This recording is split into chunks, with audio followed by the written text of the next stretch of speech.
జీవితంలో మనకు అతిపెద్ద శత్రువు ఎవరు? పక్కవాళ్ళ, మన బాసా, లేక మన టైమా? కానే కాదు. మన అసలైన శత్రువు మన లోపలే ఉన్నాడు. మన చెవిలో ఎప్పుడూ గుసగుసలాడుతూ ఉండే ఒక నెగటివ్ వాయిస్. దాన్నే ఆత్మసందేహం అంటాం. ఈరోజు ఈ లోపలి శత్రు కథ ఏంటో చూద్దాం. దాన్ని ఎలా ఎదుర్కోవాలో తెలుసుకుందాం. ఈ మాట మనందరికీ పరిచయమే కదా. ఏదైనా కొత్త పని మొదలు పెట్టబోతున్నప్పుడు కరెక్ట్గా అదే టైంకి లోపల నుంచి వినిపిస్తుంది. ఈ స్వరం మనల్ని వెనక్కి లాగేస్తుంది. అసలు ఇది ఎక్కడి నుంచి వస్తుంది? దీనికింత శక్తి ఎలా వచ్చింది? దీన్ని మనం ఎలా ఎదుర్కోవాలి? చూడండి, ఈ సందేహం అనేది ఏదో వ్యక్తిగత బలహీనత కాదు. ఇది మనందరిలో ఉండే ఒక కామన్ ఫీలింగ్. మన లక్ష్యాలకి మనకి మధ్య ఒక పెద్ద గోడలా నిలబడే ఒక సవాలు. మనం ఎంత పర్ఫెక్ట్ ప్లాన్ వేసినా గెలుపుకు ఒక్క అడుగు దూరంలో ఉన్నప్పుడు కూడా మనల్ని ఆపేగల శక్తి ఈ ఒక్క సందేహానికే ఉంది. సరే, మరి ఈ ప్రయాణంలోకి వెళ్దాం.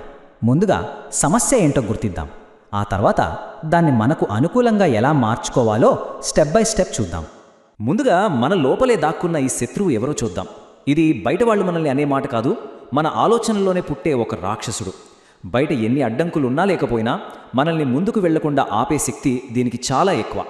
సో ఆత్మ సందేహం అంటే సింపుల్గా మన జీవితం అనే బండికి ఒక పవర్ఫుల్ బ్రేక్ లాంటిది. మనం ఎంత ఫాస్ట్గా వెళ్ళాలనుకున్నా అది మనల్ని అక్కడికక్కడే ఆపేయగలదు. ముఖ్యంగా మనం సక్సెస్కి దగ్గరవుతున్నప్పుడు.